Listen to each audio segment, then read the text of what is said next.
আওয়ামী লীগ নিষিদ্ধ করায় সবচেয়ে লাভবান হয়েছে আওয়ামী লীগ। কারণ আওয়ামী লীগ এখন হবে কি, সারা দুনিয়া গণতন্ত্রকামী মানুষের কাছে এক ধরনের সিম্প্যাথি পাবে। বিপরীত দিকে এই দেশের মানুষের একটা চরিত্র আছে, তারা সবসময় দুর্বলের পক্ষে থাকে। সেই দিক দিয়েও আওয়ামী লীগ কিছু লাভবান হবে। আমি জানি না ওরা কি জবাব দিবেন যখন ওনাদের প্রশ্ন করা হবে এই কাজটা আপনারা করতে গেলেন কেন। চট করে বলে দিলেন কিন্তু আওয়ামী লীগ যতবার এসেছে ততবার আওয়ামী লীগ একটা করে আকাম প্রকাম করছে, বললেন ভালো কথা। আচ্ছা 96 আসার পর 96 থেকে 2001 এই সময়টাকে আপনি কিভাবে ব্যাখ্যা করবেন? এই সময় তো আওয়ামী লীগই ছিল, জনগণের ভোটে আওয়ামী লীগ আসছে। 2001-এ জনগণ তারপর বিএনপি কে ভোট দিচ্ছে, আওয়ামী লীগ শান্তিপূর্ণভাবে ক্ষমতা হস্তান্তর করছে। এখানে শুনেছি আচরণ কোনটা, এখানে ফ্যাসিবাদ আচরণ কোনটা? আমি এইটাই বলতে চেয়েছি যে আওয়ামী লীগ নামটাই কে যদি বলে যে এই নামটাই খারাপ, তাহলে তো আওয়ামী লীগ স্বাধীনতা যুদ্ধের সময় তো আওয়ামী লীগ তো স্বাধীনতা যুদ্ধ করছে ভাই, দেশের যুদ্ধের নেতৃত্ব দিয়েছে আওয়ামী লীগ, ভুলে গেলেন? এটা তো বললে হবে না। আওয়ামী লীগ 72-এ কি বলছে, 72-এ কি করছে এটা বলেন, কিন্তু এই আওয়ামী লীগ তো 71-এ কিছু করছে ভাই, এই আওয়ামী লীগ তো 70-এও কিছু করছে, ওইগুলো বিচার করতে হবে। তো এত আমার সুবিধা মতো আমি গ্রহণ করব, আমার সুবিধা মতো উদাহরণগুলি দিব আর সুবিধার বাইরের গুলি দিব না, এটা কিন্তু বৈষম্য হয়ে যায়। এই শাহবাগের আন্দোলনের সময় মাইকে শোনা যাচ্ছে, যেটি সামাজিক যোগাযোগ মাধ্যমেও বেশ আলোচিত হয়ে গেছে ইতিমধ্যে, যে বলা হচ্ছে গোলাম আজমের বাংলায় আওয়ামী লীগের ঠাঁই নাই, সাইদির বাংলায় আওয়ামী লীগের ঠাঁই নাই, নিজামীর বাংলায় আওয়ামী লীগের ঠাঁই নাই। এটি এই প্রসঙ্গে কি বলবেন? এই প্রসঙ্গটি দেখেন, আমরা যেটি দেখেছি যে এই যে ফেসিবাদ বিরোধী যে ঐক্য, যেই আপনার হচ্ছে যে ফেসিবাদ বিরোধী জাতীয় ঐক্যের ব্যানারে হচ্ছে আওয়ামী লীগ নিষিদ্ধ এবং বিচারের দাবিতে যে আন্দোলনটি যমুনাতে শুরু হয়েছে, সেখানে কিন্তু অনেক দলের পার্টিসিপেশন আছে। এখানে জামাতের যেমন পার্টিসিপেশন ছিল, এনসিপি থেকে শুরু করে অন্যান্য যত রাজনৈতিক দল আছে, ফেসিবাদ বিরোধী যতগুলো শক্তি আছে, সবারই এখানে পার্টিসিপেশন ছিল। এখন এই এত সংগঠনের এত দলের পার্টিসিপেশনের পরে যদি একটা স্পেসিফিক কোনো দল তাদের দলীয় স্লোগান দেয় বা তাদের দলীয় পতাকা উড়ায়, সেটি কিন্তু আসলে গোটা আন্দোলনকে কিন্তু আসলে ভেরিফাই করে দেন। আমরা বলছি যে দলগতভাবে যে বিচারের প্রক্রিয়া যেটি চলছে, এক্ষেত্রে জামাত তাদের 71-এ যেমন একটা ভূমিকা ছিল, সেই ভূমিকার জন্য তাদেরকে যেমন দায় স্বীকার করতে হবে এবং 71 ব্যাপারে তাদেরকে স্পষ্ট করতে হবে, এটির ব্যাপারে কিন্তু আমরা এখন একমত। তাহলে এখন আওয়ামী লীগ কি কিছু করবে? মানে তারাও তো একটা বড় দল, তাদের বড় বড় শক্তি পলাতক আছে, তাদের টাকা পয়সা আছে, তাদের কিছু লোকবলও আছে, মানে তারা এখন কিছু করবে কিনা, তাদের কোনো পরিকল্পনা ষড়যন্ত্র কিছু থাকবে কিনা?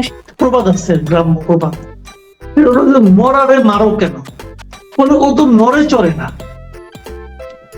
নড়ে চড়ে না তো মাইরে আরাম পাওয়া যায়। কারণ আওয়ামী লীগের অবস্থা হচ্ছে ওরকম। এখন আপনি বলেন 5ই আগস্টের পরে দেশে কি ভার্চুয়ালি আওয়ামী লীগ আছে? আমরা তো দেশে থাকি, আওয়ামী লীগের কোনো কমিটি কোনো মিটিং হয়েছে? আওয়ামী লীগ সেন্ট্রাল কমিটি কোনো মিটিং করতে পেরেছে? কোনো জনসভা করতে পেরেছে? কোনো সমাবেশ করতে পেরেছে? চোরাগুপ্তা 2-1টা মিছিল হয়েছে, এছাড়া কি ভার্চুয়ালি আওয়ামী লীগ আছে? নেই তো। যে পার্টি ভার্চুয়ালি নেই সেই পার্টিকে আপনি নিষিদ্ধ করে বাহাদুরি দেখাইতেই পারেন, এটা একটা বাহাদুরি দেখাইছেন আপনারা, কোনো সমস্যা নাই। কেন করছেন আমি এই পেছনে রাজনীতিটা একটু বলি। এনসিপির যে অবস্থাটা হয়েছে, এনসিপির জনপ্রিয়তা ধীরে ধীরে কিন্তু কমছে এবং খুব দ্রুত গতিতে কমছে। এই কমার মূল কারণটা হলো, সেটাও বলি কেন কমছে। এটা কমছে হলো ওনারা যে নতুন রাজনৈতিক বন্দোবস্তের কথা বলে এসেছিল, সেই রাজনৈতিক বন্দোবস্তটা কি তারা কিন্তু তাদের জন্মের পর এ পর্যন্ত প্রায় 2.5 মাস হয়ে গেল, তারা কিন্তু বলতে পারে নাই। মানুষও জানে না তারা নতুন কি করতে চাচ্ছে। বিপরীত দিকে তাদের অনেক নেতার বিভিন্ন কর্মকাণ্ড এবং কথাবার্তায় মানুষের মধ্যে এক ধরনের, তাদের প্রতি এক ধরনের নেগেটিভ অ্যাটিটিউড তৈরি হয়েছে, নেগেটিভ ফিলিংস তৈরি হয়েছে। যে কারণে এনসিপি গত 2টা প্রোগ্রামে, বৈশাখের প্রোগ্রাম এবং তারপরে গত এর আগে শুক্রবারের একটা প্রোগ্রাম, তাদের এখানে কিন্তু খুব একটা লোকজন হয়নি। এই সময়ে তাদের একটা পপুলার ইস্যু দরকার ছিল, যেটাকে কেন্দ্র করে তারা আবার রাজনীতিতে নিজেদের একটা অবস্থান গড়তে পারে। সেই পপুলার ইস্যুটা হলো আওয়ামী লীগের নিষিদ্ধকরণ ইস্যু।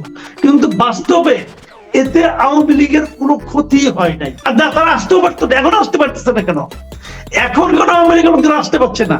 ওই কারণেই তারা নির্বাচনে আসতো না। এবং এখন তারা বলতে পারবে যে আমরা তো নাই, আমাদের তো নিষিদ্ধ করে দেওয়া হয়েছে, অতএব আমরা আসতে পারলাম না। তাদের একটা অজুহাত তৈরি করে দিলেন আপনারা।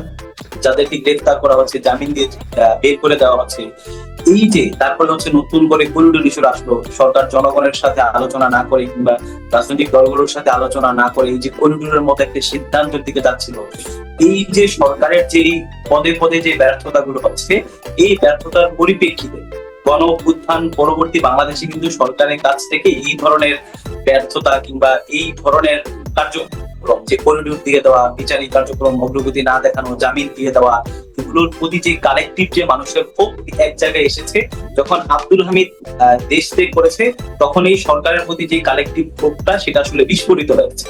এই বিস্ফোরিত থেকেই এই সরকারকে আওয়ামী লীগ নিষিদ্ধ প্রশ্ন এবং হচ্ছে জুলাইয়ের ঘোষণাপত্র দেওয়া এবং এই সরকারকে আরো বলিষ্ঠ ভূমিকা পালন করার জন্যই কিন্তু এই বর্তমানে যে আন্দোলনটি চলছে, এটি আপনার প্রথম যেই কিন্তু সেই ব্যাখ্যাগুলো আর লাগবে না, ব্যাখ্যাগুলো আপনারা আদায় করতে পারলেন না যে যদি আসলে তো আব্দুল হামিদের দেশ ছাড়ার মধ্যে বেআইনি কিছু ছিল না, কিন্তু যদি যেতে না দেয়ার থাকে গেল কেন? তাহলে ব্যবস্থা নেওয়া হচ্ছে 3 পুলিশ সদস্যের বিরুদ্ধে কেন? রাষ্ট্রীয় প্রটোকলে গেলেন, ওই 3 পুলিশ সদস্যকে কেন শুধু শুধু বকরা বানানো হলো?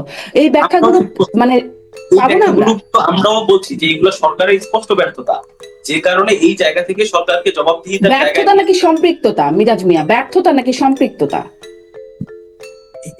এই ক্ষেত্রে তো আমরা স্পেসিফিকলি আসলে কিছু বলতে পারবো না, আমরা তো আসলে জানি না এটা সরকারের ব্যর্থতা নাকি সম্পৃক্ততা, কারণ এই সরকার জানেন না, আসলে কি জানেন না ব্যর্থতা নাকি সম্পৃক্ততা? আমি তো আপনাকে প্রথমেই বলেছি, এই যে সরকারের যে উপদেষ্টা মন্ডলী রয়েছে, যারা এই নির্বাচনের এই গণ অভ্যুত্থানের রক্ত মারিয়ে যারা উপদেষ্টা হয়েছেন, তারা কিন্তু আর সেই জনগণের উপদেষ্টা হিসেবে নাই। তারা অনেকেই দেশ বিরোধী চক্রান্তে লিপ্ত হয়েছে, যেমন করিডোরের বিষয় এসেছে, তাদের মধ্যে অনেকেই দেখা যাচ্ছে বিদেশি প্রেসক্রিপশনে চলার চেষ্টা করছে।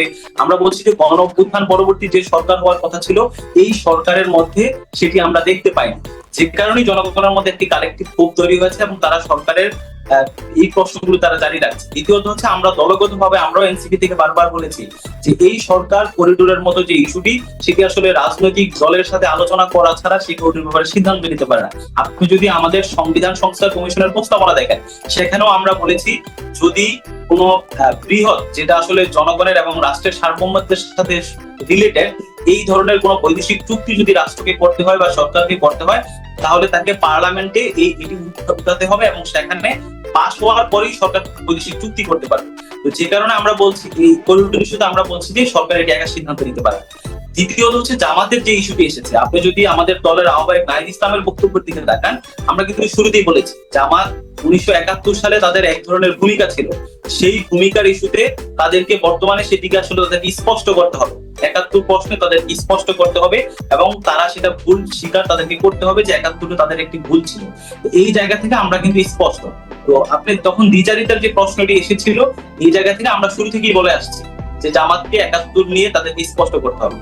যে কারণে আমরা বলছি এই যে সরকারের যে ব্যর্থতা, একের পর এক যে ব্যর্থতা, তো সেখানে আমরা বলছি যে এই সরকারের বিরুদ্ধে জনগণের যে কালেকটিভ ক্ষোভ, সেটা আসলে বিস্ফোরিত হয়ে উঠেছে। এই উঠা থেকেই আসলে এই দাবিগুলো এসেছে যে আওয়ামী লীগকে নিষিদ্ধকরণ, দলগতভাবে বিচার করা। এত ক্ষোভ এই সরকারের বিরুদ্ধে, এত ব্যর্থতার কথা আপনারা বলছেন, তবু এই সরকারকেই কেন চান? কেন একটা নির্বাচন দিয়ে সরকারের বদল হবে না? এই সরকার তো আপনি বলছেন ব্যর্থতা দিচ্ছে, যে সরকার জনমত বিরোধী কাজ করছে। আমি এখানে এনসিপি প্রতিনিধিত্ব করছি। জাতীয় নাগরিক পার্টি কিন্তু কখনো বলে নাই যে এই নির্বাচনকে পিছাতে হবে। সরকার কিন্তু একদম স্পেসিফিকলি আরো প্রায় 3 থেকে 4 মাস আগে তারা স্পেসিফিক করে বলে দিয়েছে যে ডিসেম্বর থেকে জুনের মধ্যে নির্বাচন হবে। আমরা কিন্তু এটি কখনো বিরোধিতা করিনি। আমরা বলছি যে নির্বাচন এর মধ্যেই হবে, কিন্তু এই নির্বাচন হওয়ার আগে সরকারকে কিছু বেসিক রাষ্ট্রের যে সংস্কার, প্রাতিষ্ঠানিক সংস্কার থেকে শুরু করে সাংবিধানিক যে সংস্কার, এই সংস্কারগুলো তাকে করে তারপরে এর মধ্যে নির্বাচনটা করতে হবে। আপনি দেখেন এই সরকার তো পারছে না, ব্যর্থতার কথা আপনারা বলছেন, তাহলে যারা পারবে তাদেরকে কেন বেছে নেওয়ার সুযোগ দিচ্ছেন না, বলছেন না কেন? মানে বিএনপি যেমনটা বলছে এখনই নির্বাচন হোক, দ্রুত নির্বাচন হোক, তারা ক্ষমতায় যাবে, বা যারা জনগণ ভোট দেবে তাদের তারা ক্ষমতায় যাবে, সেটি কেন হচ্ছে না? সেই জায়গা থেকে আপনি দেখেন যে জাতীয় ঐক্যমত যে কমিশন গঠিত হয়েছে, সেই কমিশনে তারা এই যে যতগুলো সংস্কার প্রস্তাব এসেছে, আপনার এই যতগুলো সংস্কার কমিশন গঠিত হয়েছে, নারী সংস্কার থেকে শুরু করে আপনার দুদক সংস্কার, সংবিধান সংস্কার, তারপরে লোকাল গভর্নমেন্ট সংস্কার, এই সবগুলো সংস্কারের মধ্যে যেগুলো একদম বেসিক সংস্কার, সেগুলো কিন্তু তারা একটি চার্টে একত্রিত করে যে টিক চিহ্ন আকারে সবগুলো রাজনৈতিক দলের কাছে পাঠিয়েছে, এবং সবগুলো রাজনৈতিক দল কিন্তু সেটি আবার তাদের যে মতামত সেটি জানিয়ে ঐক্যমত কমিশনকে দিয়েছে, এবং ঐক্যমত কমিশন কয়েক দফা দফা করে রাজনৈতিক দলগুলোর সাথে কিন্তু বসছে। বসার পরে তারা আসলে সিদ্ধান্ত একত্রিত করছে বলে আমাদেরকে জানিয়েছে যে কোন কোন ইস্যুগুলোতে সব রাজনৈতিক দলগুলো একত্রিত হয়েছে, কোন ইস্যুতে আংশিক একমত হয়েছে, কোন ইস্যুগুলোতে রাজনৈতিক দ্বিমত পোষণ করেছে। তো যেই জায়গাগুলোতে সব রাজনৈতিক দল একমত হয়েছে কিংবা আংশিক একমত হয়েছে, ওই সংস্কারগুলো তো তারা করতে পারবে। যেমন আমরা কিন্তু বলছি যে এই সরকারটি শুধু তত্ত্বাবধায়ক সরকার না, এই সরকার ব্যর্থ হচ্ছে এ বলে আসলে সে কিন্তু একটি নির্বাচন দিয়ে চলে যেতে পারে না। একটি গণ-অভ্যুত্থানের পরবর্তী একটি সরকার, এই সরকার ১/১১ সরকার না, আবার এটি তত্ত্বাবধায়ক সরকার না। এই নির্বাচন দিয়ে চলে যেতে পারে না, ব্যর্থ থাকলে ব্যর্থতা নিয়েই কন্টিনিউ করতে হবে। মিরাজ ভাই, আমি একটু আজকের আরেকটু প্রসঙ্গে যাই। আপনারা আব্দুল হামিদের দেশ ত্যাগ নিয়ে খুব ক্ষুব্ধ, খুব স্বাভাবিক একটা ব্যাপার, কিন্তু সাথে সাথে আমরা দেখলাম সেলিনা হায়াৎ আইভী, তাকে গ্রেফতার করা হলো, মানে একটা ছেলে ভুলানো চকলেটের মতো, যেহেতু আব্দুল হামিদ চলে গেলেন তাইলে সেলিনা হায়াৎ আইভীকে আমরা গ্রেফতার করে ফেলি। মিরাজ ভাই, আপনি কি শুনছেন? আপনি অবশ্য মনে হয় শুনছেন। জি, সেলিনা হায়াৎ আইভীর একজন পরিচ্ছন্ন রাজনীতিবিদ হিসেবে তার একটা পরিচিতি আছে। তাকে যেভাবে গ্রেপ্তার করা হলো, তিনি পুলিশের সামনে বললেন আমাকে ওয়ারেন্ট ছাড়া নিয়ে যাওয়া হচ্ছে, আমাকে ওয়ারেন্ট দেখাতে পারেন নাই, মানে তাকে যে গ্রেপ্তার করা হলো, এই বিষয়ে আপনাদের অবস্থান কি? কেন আছে কি কিছু অবস্থান? সেলিনা হায়াৎ আইভীর যে গ্রেফতারটি, এটি আমরা পর্যবেক্ষণে রেখেছি। আমাদের যেহেতু এখন বর্তমানে একটা আন্দোলন চলছে, আমরা এটি একটি দলগতভাবে আমাদের যে প্রেস রিলিজ সেটি আমরা জানাবো। তবে আমরা যেটি বলতে চাই যে সেলিনা হায়াৎ আইভী তিনি যেহেতু আওয়ামী লীগের ছিলেন, এবং তার স্পষ্ট একটি ভিডিও আছে যে জুলাই গণ-অভ্যুত্থানে যারা আন্দোলনে অংশগ্রহণ করছে নারায়ণগঞ্জ, সেখানে তিনি শামীম ওসমান সহ এবং তিনি আসলে পুলিশকেও তারা থ্রেট দিচ্ছেন যে যারা আন্দোলন করছে তাদেরকে লাঠিপিটা করতে হবে, এরকম হুমকিও দিয়েছে, যেটি ভিডিওতে স্পষ্ট। যে কারণে আমরা আসলে সেলিনা হায়াৎ আইভীর ব্যাপারটি আমাদের পর্যবেক্ষণে আছে, এবং আমাদের দলগত সিদ্ধান্ত আমরা প্রেস ব্রিফিংয়ের মাধ্যমে কিংবা প্রেস রিলিজের মাধ্যমে আমরা এটি জানিয়ে দিই। কিন্তু আমরা চাই আওয়ামী লীগের যে বিচার সেটি দলগতভাবে বিচার। দ্বিতীয়ত হচ্ছে মাসুদ কামাল ভাই যে দুটি উল্লেখ করেছেন, যে একটি হচ্ছে খালেদা জিয়ার ইস্যুকে ঢাকা কিংবা হচ্ছে করিডোরকে ধামাচাপা দেওয়া, এটি আসলে কোনো সাউন্ড আর্গুমেন্ট বলে আমি মনে করি না। কারণ হচ্ছে দেখেন, খালেদা জিয়া যখন তিনি বাংলাদেশে আসেন, তখন কিন্তু তাকে আপোষের নেত্রী হিসেবে দলমত নির্বিশেষে কিন্তু সবাই এটিকে মেনে নিয়েছে, এবং এই ইস্যুটিকে আপনি আসলে ধামাচাপা দিতে পারেন। এটি হচ্ছে করিডোরের যে ইস্যুটি, করিডোর ইস্যু কিন্তু আমরা এখনো প্রশ্ন করে যাচ্ছি যে সরকার কিন্তু একাই সিদ্ধান্ত নিতে পারে না। তো করিডোরের ইস্যু বলেন, খালেদা জিয়ার ইস্যু বলেন, এগুলো আসলে খুব বেশি যৌক্তিক আর্গুমেন্ট বলে আমি মনে করছি না। দ্বিতীয়ত হচ্ছে জামাতের প্রশ্ন করে যাচ্ছেন, কিন্তু সেই প্রশ্ন আমরা আবারও বলছি একটা ইস্যু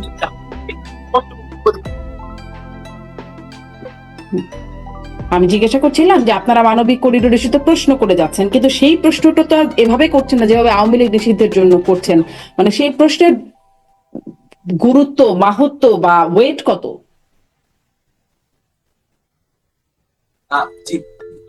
ওই যে করিডোর নিষিদ্ধের, মানে করিডোর দেবার ব্যাপারে যে আপনারা প্রশ্ন করছেন, আপনি বলছিলেন সেই প্রশ্নের ভার কত, গুরুত্ব কত, মাহাত্ম্য কত, আপনারা কতটা শক্তিশালী ভাবে প্রশ্নটা করছেন? সরকার কি সেটাকে আমলে নিচ্ছে, নামাতে পারছেন? সরকার হচ্ছে করিডোরের ব্যাপারে যখন এই ইস্যুটি সামনে আসে, তখন কিন্তু যখন বিএনপি থেকে একটা প্রেসার দেওয়া হয় যে রাজনৈতিক দলের সাথে আলোচনা করা ব্যতীত এটি নিতে পারে না, এবং এনসিপি থেকে বলি অন্যান্য রাজনৈতিক দল থেকেও যখন একটা প্রেসার ক্রিয়েট হয়েছে যে সরকার রাজনৈতিক দলগুলোর সাথে কিংবা জনগণের সাথে আলোচনা করতে পারে না, সরকার কিন্তু তখন প্রেস বিজ্ঞপ্তির মাধ্যমে প্রেস সচিব কিন্তু সেটি জানিয়ে দিয়েছেন যে কোন ব্যাপারে সরকারের এখনো চূড়ান্ত সিদ্ধান্ত হয়। তো যে কারণে আমরা মনে করছি যে এই যে একটা সরকার থাকবে, তারা যে সিদ্ধান্তগুলো নিবে সেটা যদি জনগণের পক্ষে যায় জনগণ সাক্ষী জানাবে, যদি বিপক্ষে যায় জনগণ থেকে শুরু করে রাজনৈতিক সব দল সরকারের সেই কার্যক্রমকে তারা প্রশ্নবিদ্ধ করবে এবং সেটিকে সেটি থেকে সরে আসার জন্য সরকারকে আহ্বান জানাবে। এই কাজটি বর্তমানে হচ্ছে, যে কারণে আসলে আওয়ামী লীগ নিষিদ্ধের দাবি উঠিয়ে করিডোর ইস্যু ধামাচাপা এই ধরনের ঘটনা বাংলাদেশে এখনো ঘটেনি। এবং আওয়ামী লীগ ইস্যুর পাশাপাশি করিডোর ইস্যু এবং দেশের সার্বভৌমত্বের ইস্যুতে আপনি দেখেন যে এই দেশের জনগণ জুলাই গণঅভ্যুত্থানের পরবর্তীতে যে বিষয়টি নিয়ে সবচেয়ে বেশি কনসার্ন, সেটি হচ্ছে আপনার এই দেশকে দিল্লির গোলামি থেকে মুক্ত করা, দিল্লির দাসত্ব থেকে মুক্ত করা। এই জায়গায় আপনি দিল্লির দাসত্ব থেকে বের হয়ে পাকিস্তানের দাসত্বে চলে যাবেন, কিংবা আমেরিকার ওয়াশিংটনের কিংবা মস্কোর দাসত্বে চলে যাবেন, কোন ধরনের বৈদেশিক আধিপত্য এই দেশে থাকবে না। এটি ছিল জুলাইয়ের একটি অঙ্গীকার। যে কারণে আমরা বলছি আসলে করিডোর ইস্যু এটি আসলে ধামাচাপা দেওয়ার মতো ইস্যু না। এই ইস্যুটিতে আমরা দলগতভাবে আমরা সজাগ দৃষ্টি মিরাজ ভাই ধন্যবাদ। ধামাচাপাতে পারি ইস্যু না, কিন্তু এই ইস্যুতে অগ্রগতি হয়ে যাচ্ছে। এই যে যুক্তরাষ্ট্রের 4 জন এয়ারফোর্সের একটা বাহিনী, একটা টিম এসেছে, ঢাকায় ল্যান্ড করেছে, কার্গো নিয়ে আছে। কোথাও কোথাও বলা হচ্ছে অস্ত্র সহ এই কার্গোটা এসছে, সেটা রাখাইনে মিলিটারি অপারেশনের জন্য করা হচ্ছে। এরকম নিউজ আসছে, নিষিদ্ধ করে আওয়ামী লীগই সবচেয়ে লাভবান হলো বলবেন? ব্যাপারটা এরকমই নয়। ধরেন একজন মানুষ খুন করে সে দিল্লিতে পালিয়ে গিয়েছে, তাকে ওখানে পলাতক অবস্থায় থাকতে দাও, ব্যাপারটা কিন্তু এরকম না। সে খুন করে পালিয়ে গেলেও যে আওয়ামী লীগ তো এখন নিষ্ক্রিয় ভাবে পড়ে আছে, তাকে নিষিদ্ধ করে তার লাভ নাই। তো এই জায়গাটা থেকে ব্যাপারটা এরকম হচ্ছে, আপনি একজনকে খুন করে একটা রাষ্ট্র ব্যবস্থাকে ধ্বংস করে গণহত্যা চালিয়ে পালিয়ে গিয়ে কিংবা নিষ্ক্রিয় থাকলেও আপনার যদি বিচারটি যদি দলগত ভাবে না হয়, তাহলে এটি বাংলাদেশের ইতিহাসে দৃষ্টান্ত হয়ে থাকবে। যে কারণে আমরা বলছি যদি বিচারটি হয়, তাহলে বাংলাদেশের যে নতুন প্রজন্মের কথা বলছি, আমরা যে নতুন জেনারেশন কথা বলছি, তাদের কাছে দৃষ্টান্তটি থাকবে যে যদি বাংলাদেশে কেউ গুম খুন ভোট চুরির মতো কার্যক্রম করে, যদি গণহত্যা চালায়, আওয়ামী লীগের যে পরিণতি হয়েছে তোমাদেরও সেই পরিণতি হবে। এই মেসেজটি দেওয়া এবং হচ্ছে তার যে অপরাধ, সেই অপরাধের বিচারটি হওয়া, এটির জন্য আমরা বলছি যে আসলে আওয়ামী লীগের নিষ্ক্রিয়তা সে আছে, এই জন্য তাকে বিচার করতে হবে না, এটি সত্যি দ্বিমত পোষণ করছে।